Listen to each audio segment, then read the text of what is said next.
Alhamdulillah kita semua semoga senantiasa diberi kesehatan, keimanan, ketakwaan, dan tentunya keleluasaan dalam produktif berkarya.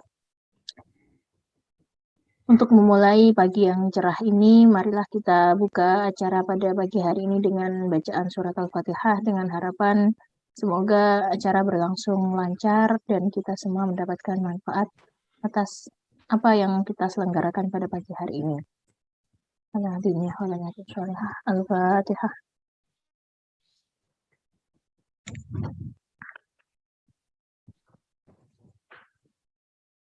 Terima kasih. Cara berikutnya yaitu pembacaan cerpen oleh teman-teman divisi karya. Cerpen yang akan kita baca adalah cerpen yang akan kita bedah. Jadi kali ini bedah karya dulu, baru nanti setelah itu baca berjamaah. Akan saya share screen. Giliran pertama Mbak Fiona ya?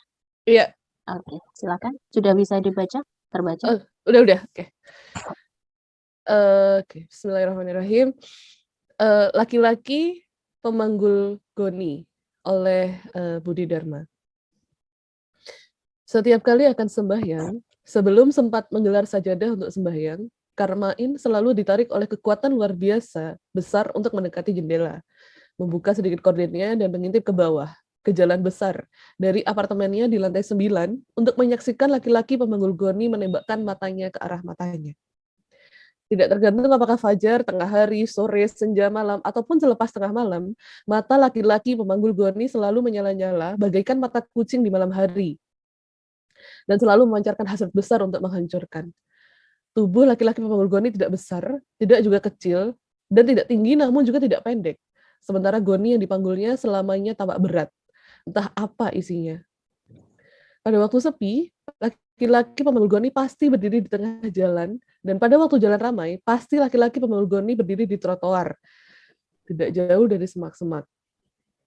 Yang kalau sepi dan angin sedang kencang, selalu mengeluarkan bunyi-bunyian yang sangat menyayat hati. Beberapa kali terjadi ketika jalan sedang ramai dan laki-laki pemanggul goni menembakkan mata kepadanya. Karmain dengan tergesa-gesa turun, lalu mendekati semak-semak dekat trotoar. Tetapi laki-laki pemanggul goni pasti sudah tidak ada lagi. Dan ketika Karmain bertanya kepada beberapa orang, apakah mereka tadi melihat ada seorang laki-laki pemanggul goni, mereka menggeleng. Apalagi hari masih terang. Apabila hari masih terang, beberapa kali laki-laki pemanggul goni membaur dengan orang-orang yang sedang menunggu bus sambil menembakkan matanya ke arah Karmain. Tapi ketika Karmain tiba di tempat orang-orang yang menunggu bus, laki-laki pemanggul goni sudah tidak ada dan orang-orang pasti menggelengkan kepalanya apabila mereka ditanya, apakah tadi mereka menyaksikan ada laki-laki pemanggul goni. Pada suatu hari, ketika hari sudah melewati tengah malam dan Karmain sudah bangun, lalu membersihkan tubuh untuk sembahyang, korden jendela seolah-olah terkena angin dan menyingkap dengan sendirinya. Maka Karmain pun bergegas mendekati jendela dan menyaksikan di bawah sana, di tengah-tengah jalan besar, laki-laki pemanggul goni berdiri membungkuk, mungkin karena goninya terlalu berat, sambil menembakkan matanya ke arah dirinya. Kendati lampu jalan tidak begitu terang, tampak dengan jelas wajah laki-laki pemanggul goni menyiratkan rasa amarah dan menentang Karmain untuk turun ke bawah. Sampai sini ya, Mbak? Atau masih lanjut? Masih lanjut. Masih lanjut ya, oke. Nanti di stop aja ya? Iya.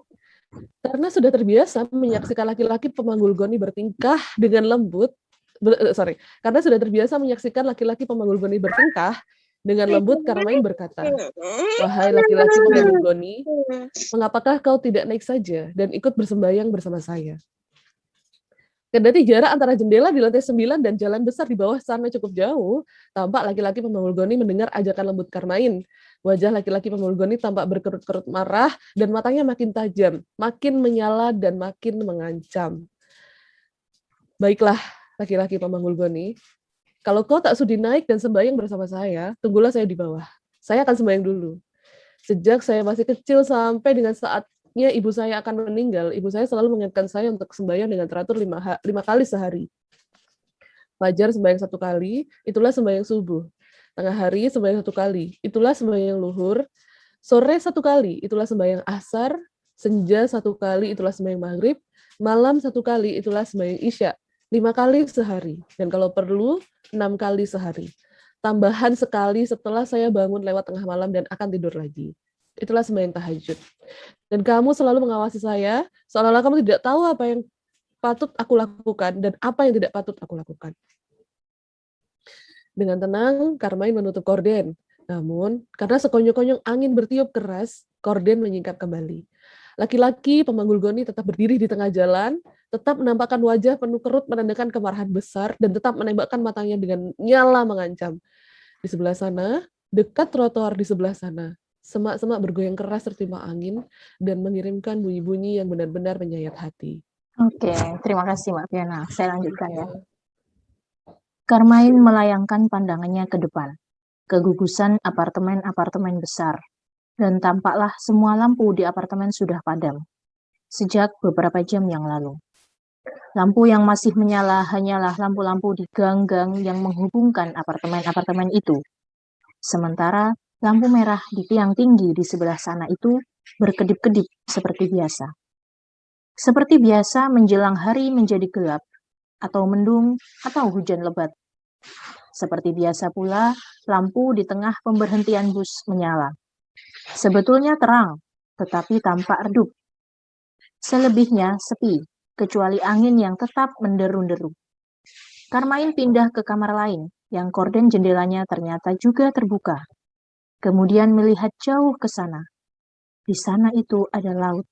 Dan meskipun gelap, terasa benar bahwa laut benar-benar sedang gelisah. Sembayang selesailah, lalu Karmain mendekati jendela, dan laki-laki pemanggul goni masih di sana. Masih menunjukkan wajah marah, masih menembakkan pandangan mengancam. Maka Karmain turunlah, dan ketika Karmain tiba di tepi jalan, laki-laki pemanggul goni tidak ada. Angin masih bertiup keras, seekor anjing hitam besar dan tinggi tubuhnya mengawasi Karmain sekejap, kemudian menyeberang jalan, dan di tengah jalan berhenti lagi sebentar, mengawasi Karmain lagi, lalu lari ke arah kegelapan. Lalu terdengar lolongan-lolongan anjing, lolongan kesakitan, lolongan pada saat-saat meregang nyawa. Dulu, ketika masih kecil, Karmain bersahabat karib dengan Ahmadi, Koiri, dan Abdul Ghani. Semuanya dari kampung Burikan. Dan di kampung Burikan tidak ada satu orang pun yang memelihara anjing. Dan anjing dari kampung-kampung lain pun tidak pernah berkeliaran di kampung Burikan. Terceritalah, ketika mereka sedang berjalan-jalan di kampung Barongan, mereka tertarik untuk mencuri buah mangga di pekarangan rumah seseorang yang terkenal karena anjingnya sangat galak. Belum sempat mereka memanjat pohon mangga, dengan sangat mendadak ada seekor anjing hitam, tinggi dan besar tubuhnya, menyalak-nyalak ganas, kemudian mengejar mereka. Sebulan kemudian, anjing hitam bertubuh tinggi dan besar mati, setelah terperangkap oleh racun hasil ramuan Ahmadi, Koiri, dan Abdul Ghani. Karmain menunggu beberapa saat, sambil berkata lembut dan perlahan-lahan. Wahai laki-laki pemanggul goni, di manakah kau sekarang? Marilah kita bertemu dan berbicara. Karena tidak ada kejadian apa-apa lagi, Karmain berjalan menuju semak-semak, dan meskipun tiupan angin sudah meredup, semak-semak masih bergerak-gerak, menciptakan bunyi-bunyi yang menyayat hati. Karmain kembali ke lantai 9, masuk ke dalam apartemen, kemudian mencari berkas-berkas lama yang sudah lama tidak ditengoknya. Setelah membuka sana dan sini, Karmain menemukan album lama. Ada foto ibunya ketika masih muda, seorang janda yang ditinggal oleh suaminya karena pada hari raya Idul Adha, suaminya tertembak ketika sedang berburu babi hutan bersama teman-temannya di hutan Medaeng. Ada 5 pemburu, termasuk dia, ayah Karmain. Mereka berlima masuk hutan bersama-sama. Kemudian melihat seekor babi hutan berlari kencang, menabrak beberapa semak-semak. Untuk mengejar babi hutan itu, mereka terpisah. Masing-masing lari ke berbagai arah. Siapa di antara 4 temannya yang dengan tidak sengaja menembak ayah Karmain, atau justru dengan sengaja menembaknya? Tidak ada yang tahu. Mbak Rizka?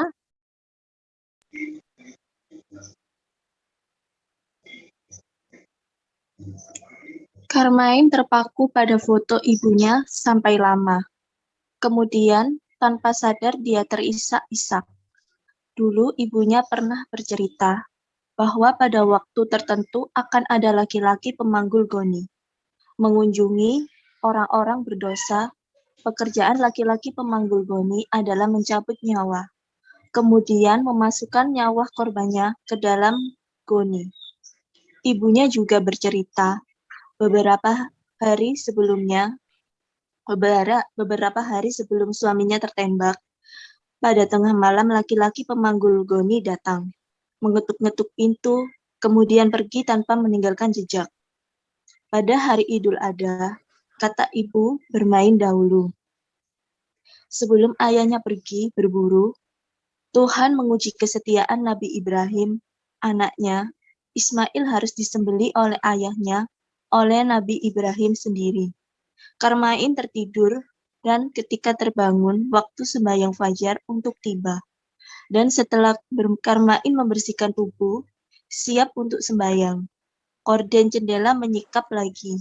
Laki-laki pemanggul goni berdiri di tengah jalan lagi. Wajahnya menunjukkan kemarahan lagi dan matanya menyala-nyala menantang lagi. Baiklah, laki-laki pemanggul goni, harap kamu jangan lari. Dengan sangat tergesa-gesa, Carmine turun, langsung ke pinggir jalan. Dan laki-laki pemanggul goni sudah tidak ada. Ketika Carmine tiba, kembali di apartemennya, ternyata laki-laki pemanggul goni sudah ada di dalam. Duduk di atas sajadah, melantunkan ayat-ayat suci. Sementara goninya terletak di sampingnya. Setelah selesai berdoa, tanpa memandang Carmine, laki-laki pemanggul goni berkata lembut, Carmine, kamu sekarang sudah menjadi orang penting. Kamu sudah menjelajahi dunia, dan akhirnya kamu di sini, di negara yang terkenal makmur. Bahwa kamu tidak mau kembali ke tanah airmu, bukan masalah penting. Tapi mengapa kamu tidak pernah lagi berpikir tentang makam ayahmu? Tidak pernah berpikir lagi tentang makam ibumu. Makam orang tuamu sudah lama rusak, tidak terawat, tanahnya tenggelam tergerus oleh banjir setiap kali hujan datang, dan kamu tidak pernah peduli.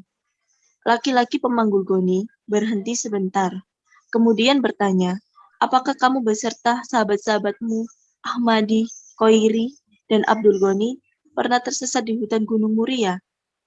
Ya, tahukah kamu kemana sahabat-sahabatmu itu pergi? Tidak. Mereka saya ambil, saya tahu. Kalau mereka tidak saya ambil, pada suatu saat kelak dunia akan gaduh. Gaduh karena kamu tetap hidup, mereka dan mengacau, membunuh, dan menyebarkan nafsu besar untuk berbuat dosa. Saya tidak mengambil kamu karena kasihan. Kamu habis kehilangan ayah. Ayah bejat.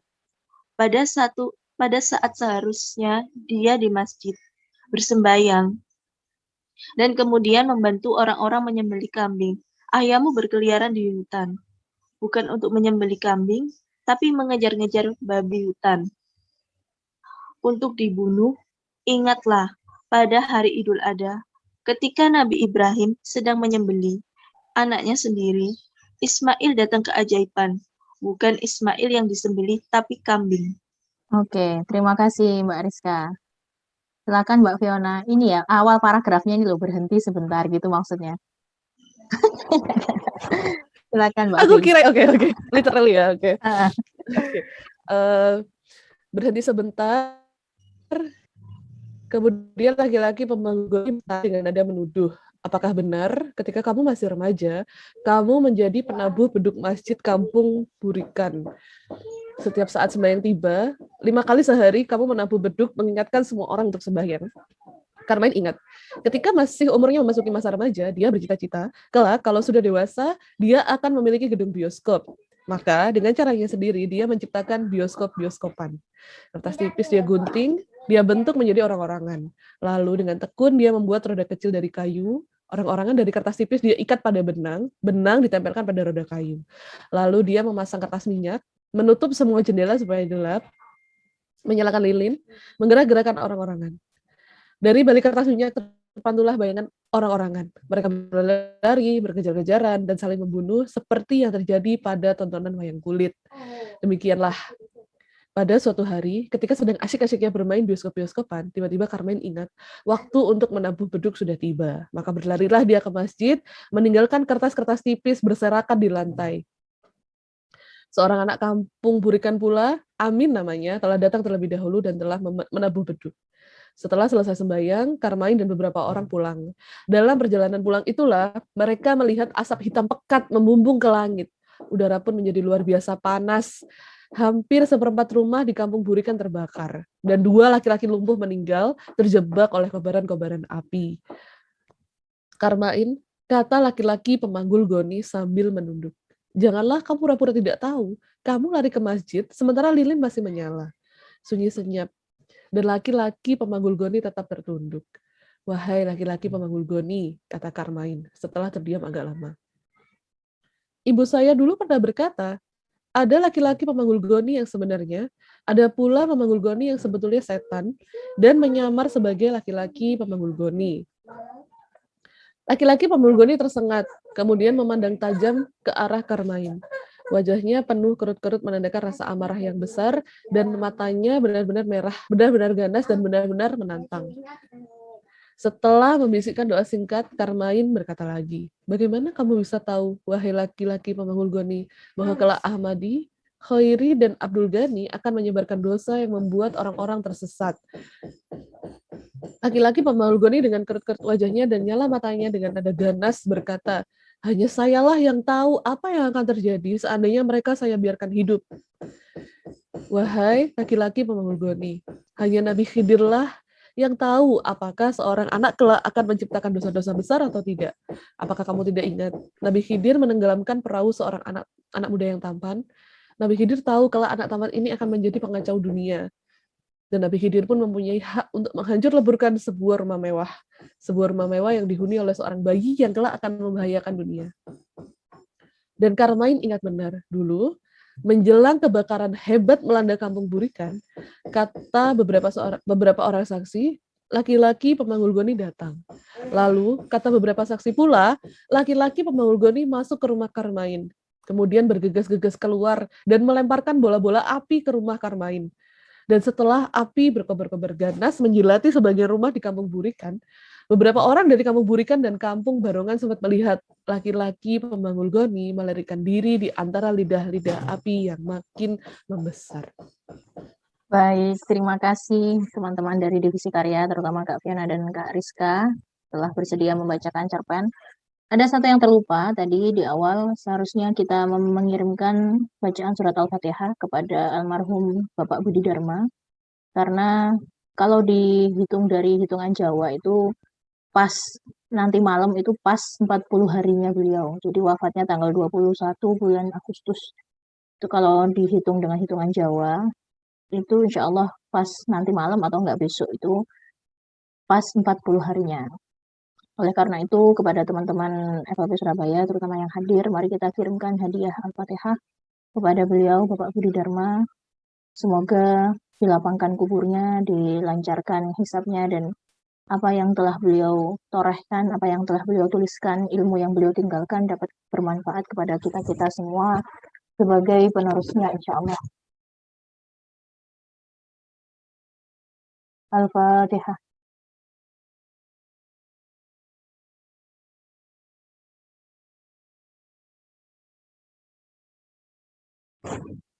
Baik, terima kasih teman-teman. Oke, berikut tadi sudah kita simak bersama cerpen beliau, cerpen Budi Dharma, berjudul Laki-laki Pemanggul Goni. Cerpen ini ada lolos cerpen terbaik, cerpen pilihan terbaik Kompas tahun 2012, yang akhirnya dibukukan bersama dengan pilihan-pilihan yang lain. Judul ini menjadi judul bukunya. Kalau teman-teman mungkin nanti searching ya, insya Allah saya kalau tidak salah begitu. Jadi cerpen pilihan Kompas tahun 2012, cerpen ini, judul ini terpilih menjadi judul bukunya. laki-laki pemanggul goni.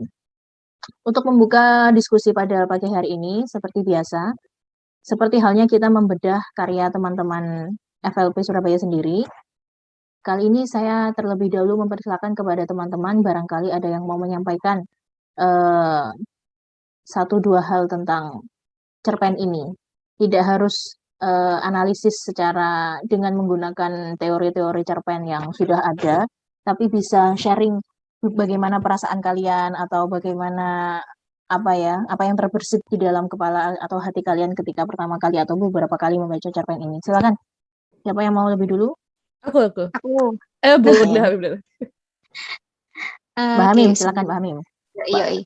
Maaf ya tadi telat soalnya masih nge-zoom di tempat lain. Oke.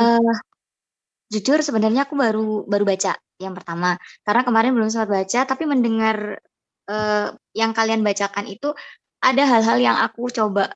Ini di luar teori mungkin ya, di luar teori cerpen. Seperti harapannya Dedina, bebaskan, nggak harus sesuai teori. Ada dua hal yang mungkin sangat mengena itu. Yang pertama adalah cerita yang dikolaborasikan dengan Siroh, ya nggak sih? Kisah-kisah ya. Jadi kayak tentang Nabi Ibrahim, ya kisah dipenggalnya Nabi Ismail tapi nggak jadi kambing. Itu kan selipan sebuah kisah ya yang lembut banget gitu loh masuknya. Termasuk ketika kisah Nabi Khidir gitu ya, tentang pemanggul goni tadi itu ya, diingatkan oleh Carmine. Itu yang pertama. Itu yang paling kerasa dari cerpen ini gitu.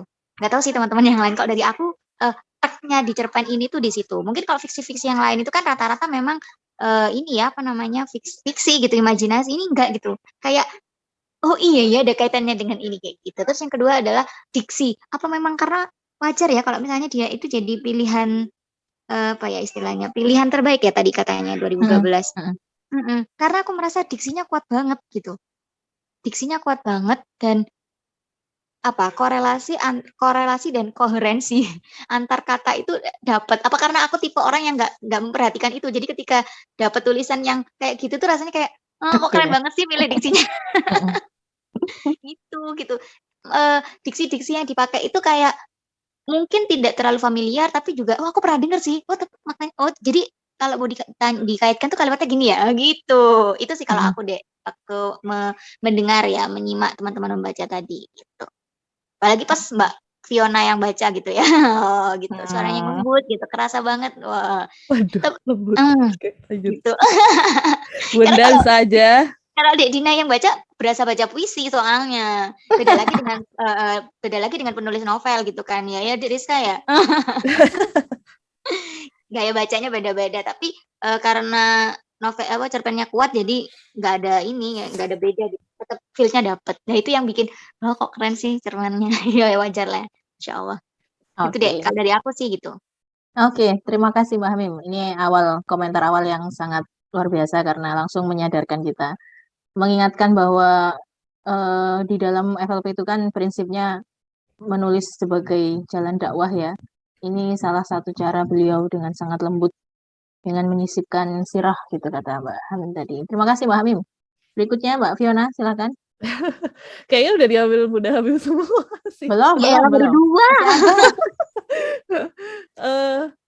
Aku tadi sempat diskusi singkat ya sama Mbak Dina di WhatsApp kayaknya di grup kalau gila sih gitu, maksudnya pertama banget yang aku tangkap adalah gila sih ini imajinasinya liar banget ya gitu, kayak aku tuh sampai nggak ini loh awal baca judulnya Pemanggul Goni ini nyeritain apa nih, nyeritain petani gimana, ternyata ini ya maksudnya nggak nyangka gitu kalau akan ke sana gitu arahnya. Itu pertama apa namanya yang aku ini sangat imajinatif, liar banget. Apa? Kesana mana ternyata nggak ke petani sekali. Seperti yang aku anggap awal gitu kan, kayak petani atau apa sih, berarti kan, ini gitu. Kena prank ya sama judulnya. Kena prank, gila. You don't just look by its cover, itu benar banget kan gitu.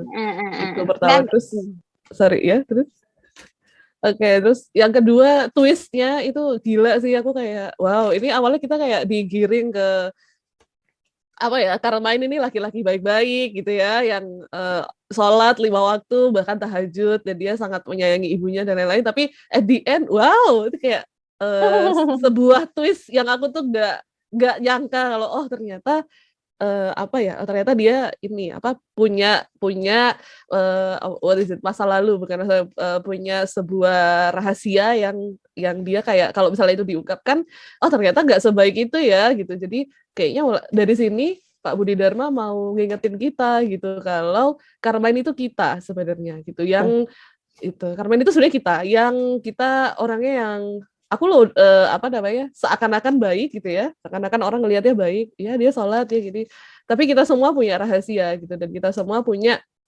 Masa lalu. masa lalu yang sometimes belum selesai, yang mungkin belum selesai, kita nggak pernah ya, masing-masing diri kita yang tahu apa yang belum selesai gitu ya, dan sometimes dari yang belum selesai itu kita take it for granted aja gitu, kayak ya udah gitu, ya udahlah kita anggap enteng aja.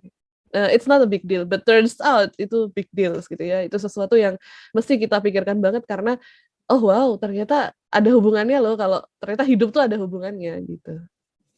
Tulisnya gila, keren, itu yang aku tangkep gitu ya. Terus ketiga, aku ngelihat genrenya Pak Budi Dharma, aku nggak tahu ya, Haruki Murakami sama Pak Budi Dharma ini kayaknya seumuran, I don't know. Tapi genrenya mirip banget sama Murakami menurutku ya. Tapi ini dari sisi yang lebih halus aja sih. Kalau Murakami kayak kadang vulgar gitu ya, dia kadang straightforward banget. Mungkin karena beda kultur juga ya gitu. Kalau Murakami kan orang Jepang ya, jadi dia sangat straightforward gitu sama apa yang dia maksud. Walaupun tetap banyak misterinya, banyak twistnya tetap. Cuman kayak lebih halus aja gitu. Pak Budi Dharma nih kita diajarin tapi nggak digurui gitu. Itu sesuatu yang sangat jarang dimiliki oleh penulis sekarang menurutku ya. Apa namanya, ngasih tahu tapi nggak menggurui itu sulit, menurutku sulit. Banyak sekali penulis sekarang tuh yang menggurui banget, tapi nggak apa ya, nggak ngasih tahu ya, menggurui aja gitu. Itu biasanya kualitas-kualitas kayak gini dimiliki sama penulis-penulis kita yang udah dalam tanda kutip udah tua-tua ya, yang udah mengalami Jam terbang tinggi. Jam terbangnya tinggi. Senior. Ya, Aku sebutin aja kayak Buya Hamka gitu ya, terus kayak Sultan Tadir Ali Syahbana. Terus tuh orang-orang yang ngasih tahu tuh kayak sangat apa ya, kayak kamu tuh nggak bakal tahu kalau dia lagi dikasih tahu. Lagi ngomong. Iya, betul. Lagi ngomong ya dia. Ya. Kayak gitu.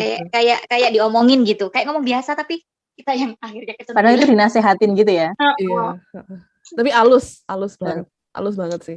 Beneran saya kayak lagi baca Haruki Murakami tapi versi Indonesia. Thank you Mbak Dina. Aku sebenarnya nggak kenal siapa Pak Budi Dharma, dan semoga beliau diberi tempat terbaik ya, karena ini gila sih, ini keren banget sumpah. Ini kayak Murakami versinya Indonesia. Jadi kalau kalau ada yang belum pernah tahu Murakami, coba dibaca salah satu cerpennya aja. Cerpen jangan novel. Kamu pasti bakalan kayak oh iya ya kok mirip ya gitu. Ini kalau di Drakorno cocok ya deh, kan plot twist. Iya gila ini. Oke, itu dulu ya Mbak Fiona ya. Terima kasih. Nanti kita lanjutkan diskusinya. Mungkin dari yang teman-teman yang lain, Saif tadi terlempar ya? Mbak Rizka mungkin? Atau Mas Ivan? Halo? Teman-teman yang di Malang itu dengerin nggak ya? Oh, lagi diskusi di sana. Oke. Kalau saya jujur baca cerpen ini sebenarnya awal dulu sekitar tahun 2013-2014. Awal bukunya muncul itu sudah sempat baca sekilas, kemudian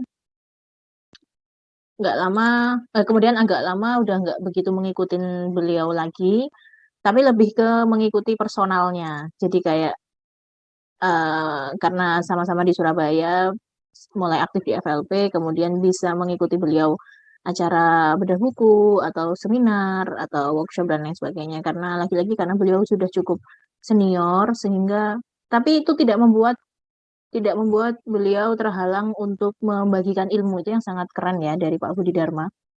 Jadi jiwa gurunya itu sangat kuat, nggak salah sih, beliau juga mantan rektor UNESA, profesor juga, tapi luar biasa menyisipkan pesan amanat berupa nasihat di dalam ceritanya, itu luar biasa. Kalau yang tadi dibahas Mbak Fiona itu kan seperti Murakami ya, kira-kira itu genrenya lebih ke surrealis atau realis ya, teman-teman ada yang tahu? Genre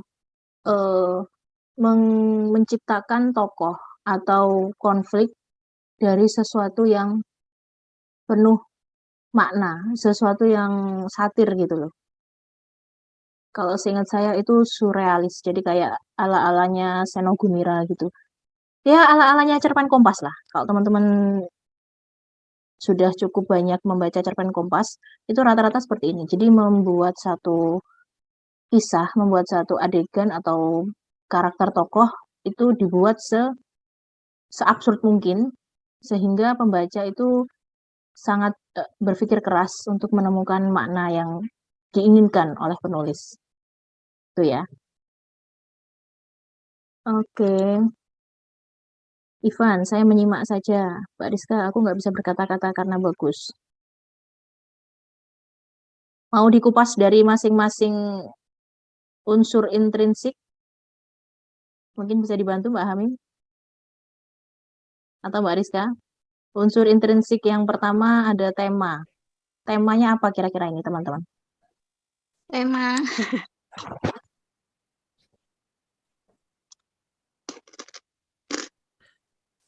Sebenarnya Temanya agama, itu kehidupan itu religi, genre. religi ya. Kalau agama, malah Tem- menurutku tentang kematian ya aslinya. oke bisa. Kayak pengingat kematian gitu ya. Kayak apa yang belum selesai sebelum kamu meninggal tuh selesaiin gitu. Simply kayak gitu. Oke, bisa Ngeri bisa. deh. Iya, ngeri sih, ngeri. Bener, aku juga pas baca tuh asli ini pengingat banget kayak ditampar-tampar. Jadi Iya, apalagi seakan-akan tadi laki-laki pemanggul goni itu malaikat gitu nggak Malaikat, sih? malaikat maut, Bener-bener. malaikat maut. seakan-akan.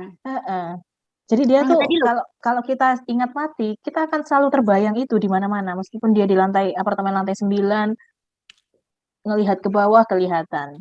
Masuk, ternyata dia tiba-tiba muncul di dalam. Kayak gitu nggak sih? Tuh. Itu ya, itu kalau tema. Kemudian tokoh. Tokohnya ini yang kuat cuman si Karmain aja ya. main. Sama pemanggul goninya.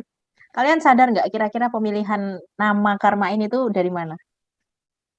Iya, aneh ya. Karma, bukan? Karmain. Karmain itu kalau di bahasa Arab itu kan Karmain itu artinya dua. Kata yang berarti dua. Karma dua gitu. Kalau saya menganalisis Dua dari karma. dua karma. Jadi ada kalanya karma baik atau karma yang buruk. Karma karena dia dulu pernah gitu kan. Dia dulu pernah mengejar apa namanya meninggalkan lilin demi menabuh beduk. Itu kan dua hal yang sangat kontras ya. Di satu sisi dia ingin kebaikan karena ingin segera menabuh beduk pertanda adzan, di sisi lain dia meninggalkan lilin yang akibatnya luar biasa gitu, membakar hampir setengah atau seperempat desa itu, Seperempat desa. seperempat desa. Itu kalau dari segi tokoh ya. Kalau dari karakter sama yang seperti tadi disebutkan Mbak Fiona ya, ternyata dia luar biasa, misterius yang awalnya dikiranya rajin sembahyang, kemudian ditambah masih tahajud juga, berbakti kepada orang tua gitu. Tahu-taunya di belakang ya itulah manusia ya memang gitu, ya, bener banget. Ya, tapi emang ciri khas cerpen kali ya. Gimana Mbak? Kayak miliknya ada 3 tokoh lain tuh. Si siapa tadi?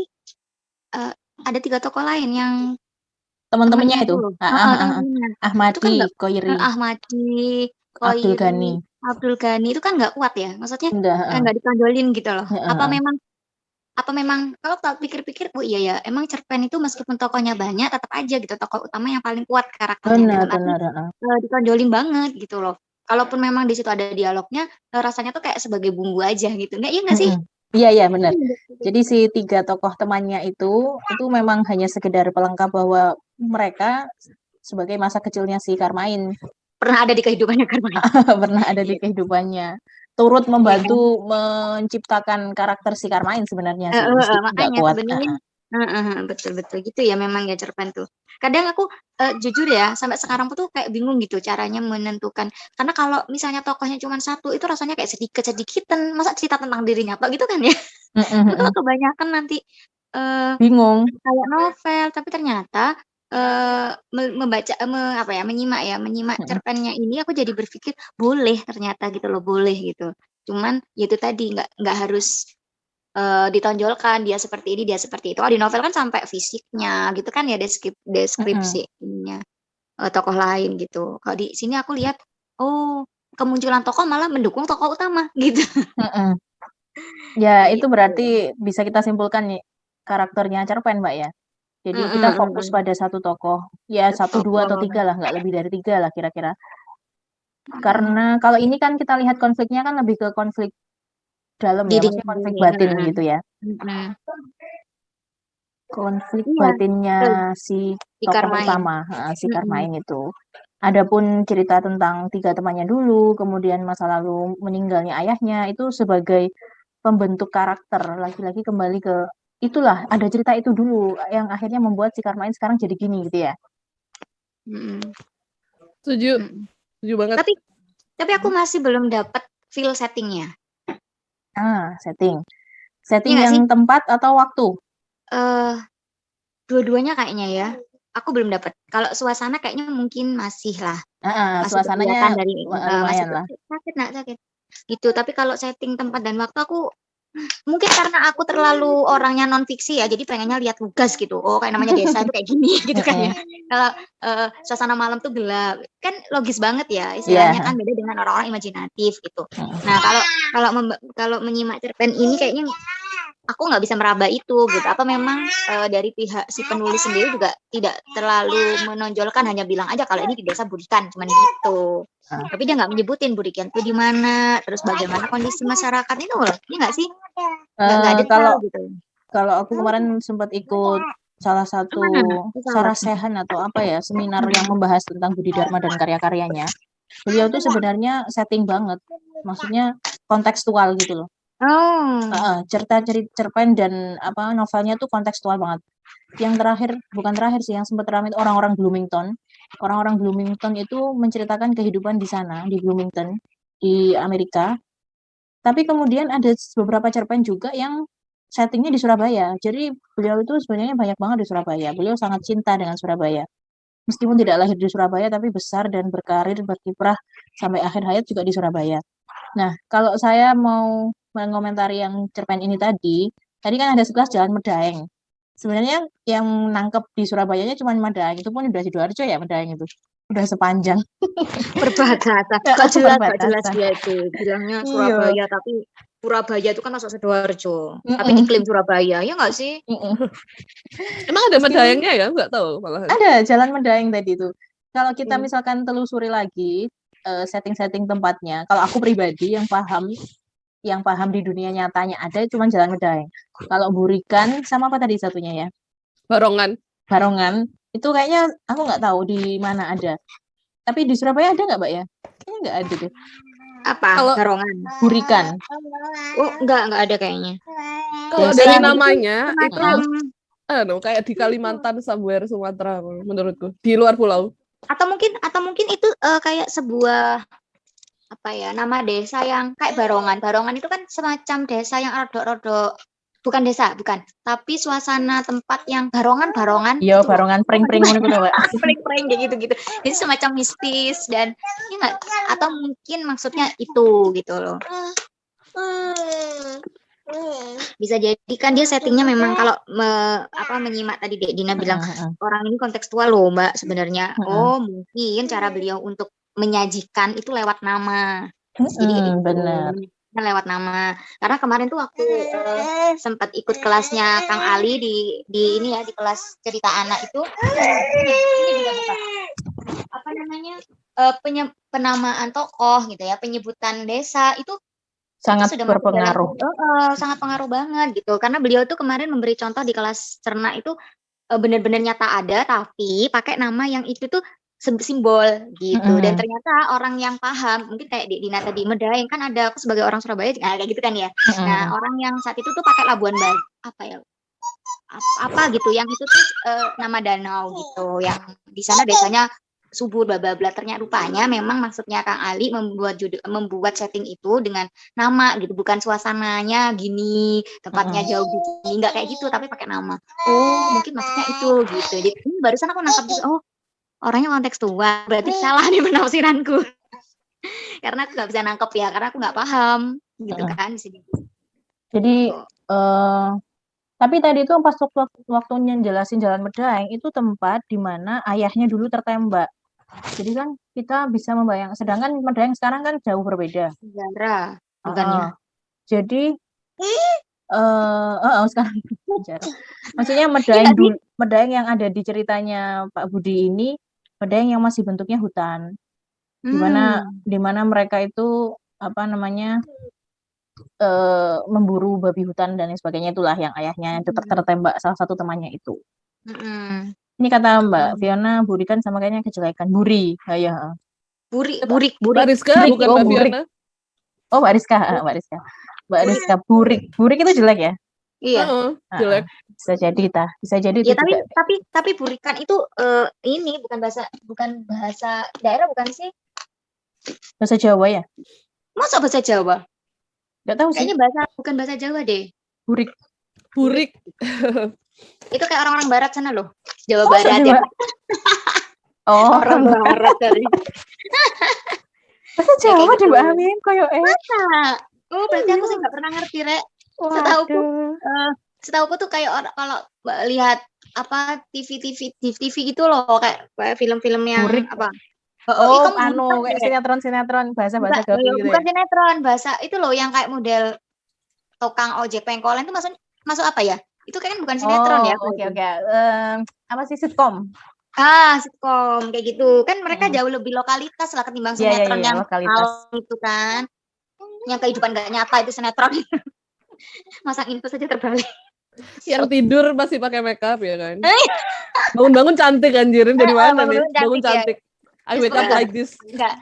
Beda dengan sitkom. Kalau sitkom itu jauh lebih lokal lah menurutku ya. Jadi, kehidupan realita di masyarakat itu jauh lebih terwakili lah kalau menurutku sih. Nah, itu sering dengar kata buri. Kayak gitu. Malah aku yang di Jawa ini yang nggak pernah dengar. Aduh, Adek. Bahasa nak.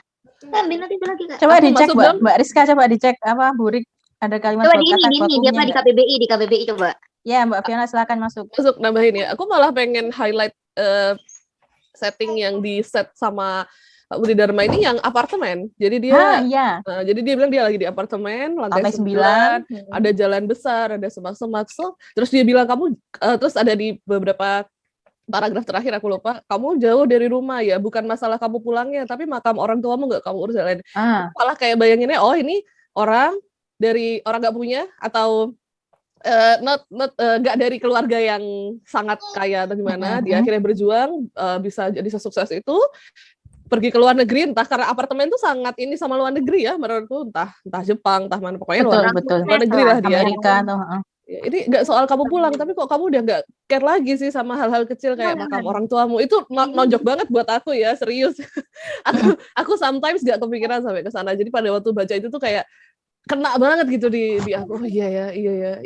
Habis ini gini udah gitu di pikiran, padahal itu tadi sometimes we take it for granted gak sih Mbak Din, kayak ya udah sih gitu, ya udah ada yang udah gitu. Selesai ya udah gitu kan. Tapi ternyata nggak selesai. Padahal belum selesai, padahal kita nggak bisa lepas gitu loh. Kita akan terus. Ntar kalau kalian jadi orang tua akan jauh lebih related lagi. Ini belum selesai. Ada burik, ada bopeng berbintik-bintik putih di KBBI. KBBI.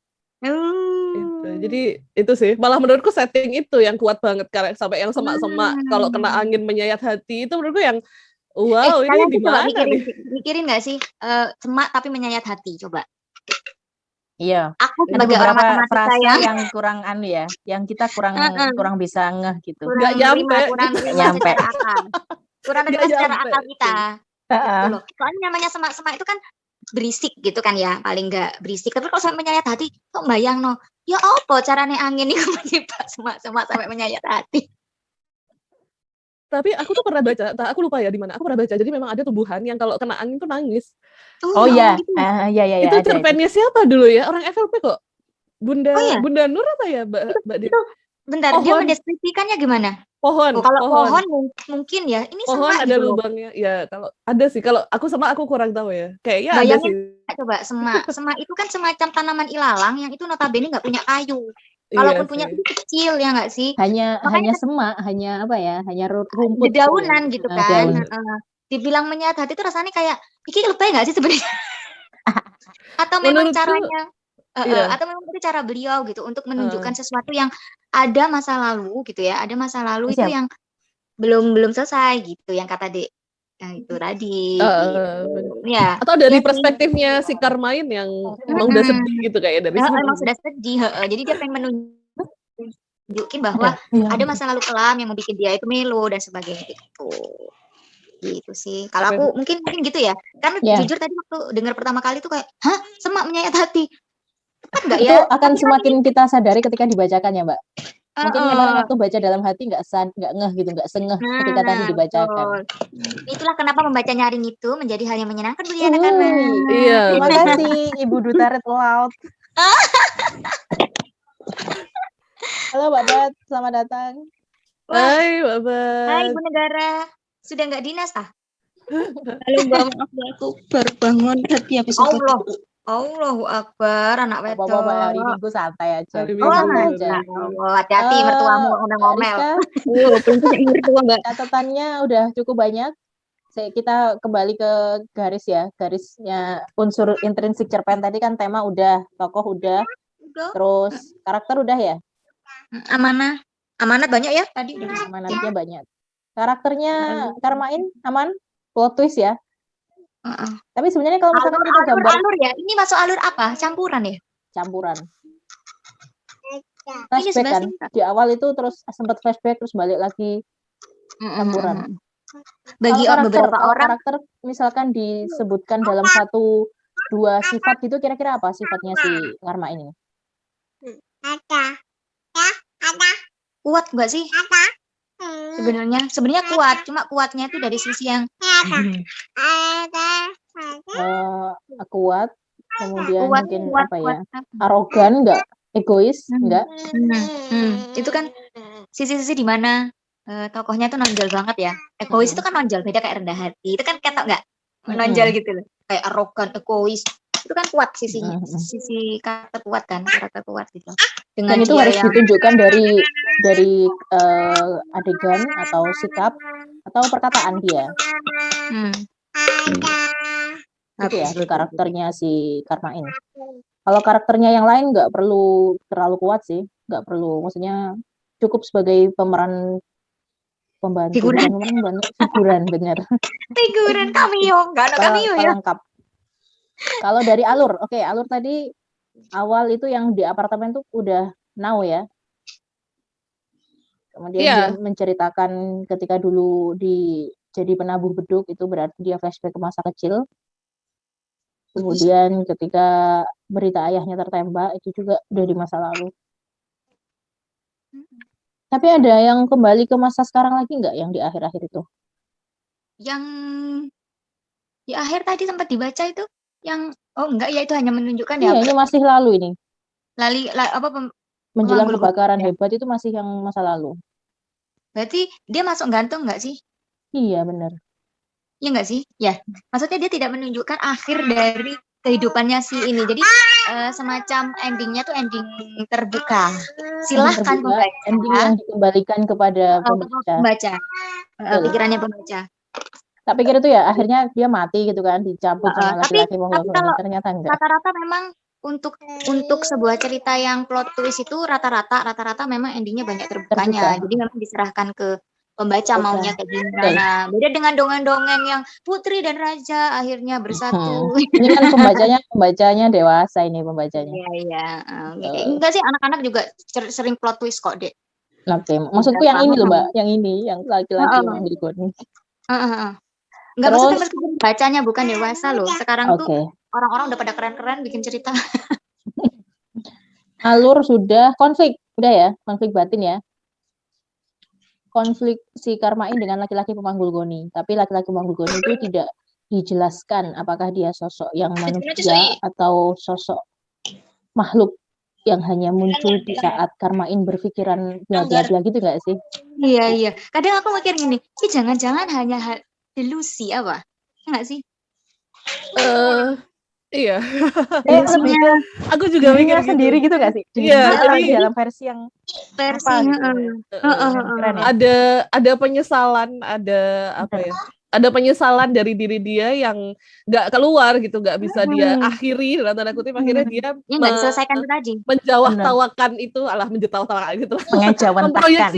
memproyeksikan itu sebagai ya itu si Akhirnya terdeskripsikan lewat ilusi-ilusinya dia Iya. kan. Sebenarnya itu Betul. diri dia sendiri karena kan beberapa Benar. kali mau ketemu di bawah gak ketemu. Itu dia dirinya sendiri aslinya. Nah, itu bayangannya dia yo.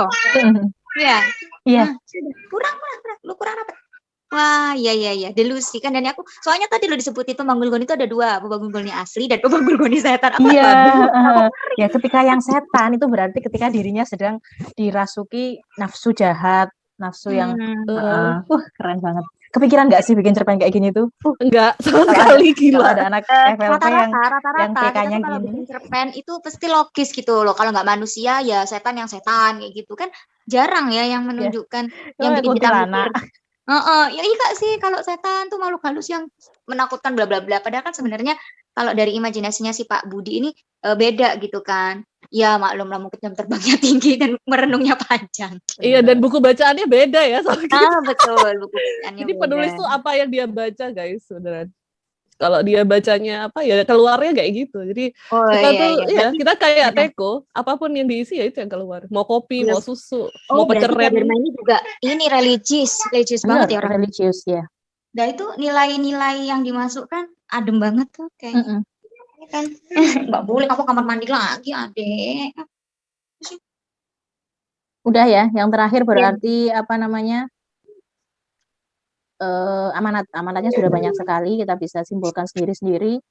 Kira-kira PR kita berikutnya adalah bagaimana kita bisa membuat cerpen dengan gaya seperti ini. Ampun. Ayo. Gila sih ini udah sekelas Murakami, gak jelas. Tapi jangan insecure loh. Siapa tahu di antara kalian tuh emang bakal jadi best sellernya novel keren-keren. Amin. Oke teman-teman, ada lagi yang mau menambahin? Cukup kayaknya dia. Cukup ya. Kalau gitu untuk bedah karya kita cukupkan di sini. Untuk pertama kalinya, untuk perdana kalinya kita membedah karya orang lain, terutama karyanya tokoh sastra yang sudah cukup kuat dan karyanya sudah tidak bisa diragukan lagi. Ternyata kita bisa mengambil banyak sekali pelajaran baik dari segi teknis penulisan cerpen maupun yang lebih penting adalah dari segi isi, tujuan besar dari ditulisnya sebuah cerpen berangkat dari misi dakwah, kemudian menyisipkan siroh-siroh, itu luar biasa. Beliau bisa menyisipkan dengan cukup lembut. Kita belum bisa menjamin apakah kalau kita yang bikin, apakah kan bisa dengan selembut ini. Epic gitu itu. Ya. Oke, terima kasih untuk bedah karya kali ini.